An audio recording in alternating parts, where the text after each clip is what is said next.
Hello there, dear friends, and welcome once again to the Relaxed Fantasy Review. Today we're going to be talking about a popular race from the Strixhaven module, the Owlin.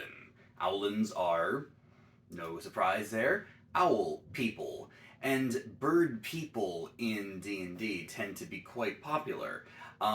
Their powers are simple, but incredibly effective. Before we get into the Owlin too much, I'd like to let you know, Relaxed Fantasy Review has memberships. For just $1 a month, you can support me here on YouTube, not only earning you a badge in the comments next to your name, letting folks know you're a member and earning you my undying gratitude, but also getting you early access to my videos. I upload them every other day, and members get them a day before everyone else. If you can afford to support, I would greatly appreciate it. If you can't, don't worry, I'm very thankful that you're here enjoying the content anyway. So thank you for watching. The Owlin are one of the coolest races out there. First of all, their size can be small or medium. Now, I've many times said that to me a medium race is a little better than a small race. They each have their pros and cons, and I think medium tends to stand out a little bit more. But given the choice, based on the kind of playstyle you really want to lean into, you can't beat that. And most races don't give you that choice, so 10 out of 10, no doubt. Then comes their speed. See, they have a 30-foot walking speed, just like everyone else does, but they also have a flying speed equal to their walking speed. And flight is one of the most powerful features in D&D.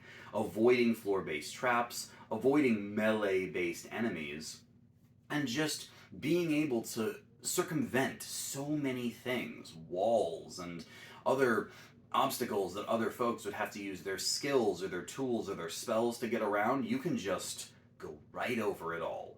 The fly speed is genuinely great, and Owlins can do it while wearing no armor or light armor, basically meaning that anyone except for medium and heavy armor wearing classes love this. And if they want to lean into their dexterity, they can still do it and wear the light armor. This is 10 out of 10 without question.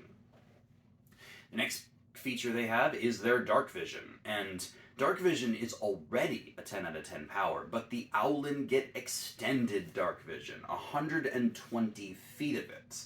That's twice as much as your average race. This, paired with their flying speed, makes them almost impossible during nighttime combat to do anything to, because they can fly way up in the air out of the range of normal dark vision. Let's say they fly 90 feet up in the air. They can still fire spells or ranged attacks down at their enemies because they can see the ground, but their enemies can't see them. So this is 10 out of 10, and honestly I wish I could give it a higher score because it is fantastic to have extended dark vision. But it gets even better because they also have the feature Silent Feathers. When they fly, their wings make no noise. This just interprets mechanically to giving them proficiency in the stealth skill, which is one of the best proficiencies to get anyway. And yes, in case you were wondering, you can hide while you're in the air. As long as you are obscured, and I think being in darkness outside the range of your enemy's dark vision, that counts as obscurement. So yes, you can stealth in the air, meaning that your enemies will not be able to see your attacks coming. It's like having permanent heavy obscurement, and that's just phenomenal. Another 10 out of 10 feature from the Owlin. They are killing it. The only thing that they don't have above other races is that their languages are very standard, they know Common, and a language of their choice. That's fine, that's a 9 out of 10 thing, but the Owlin is a 10 out of 10 race.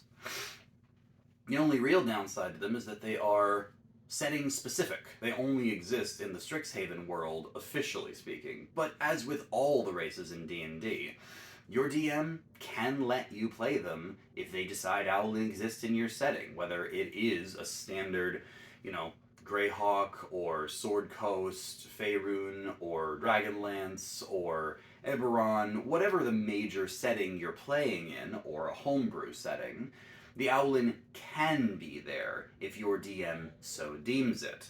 And if you have the choice, Owlin make good everything. They are good at basically everything other than throwing on plate armor and being a paladin.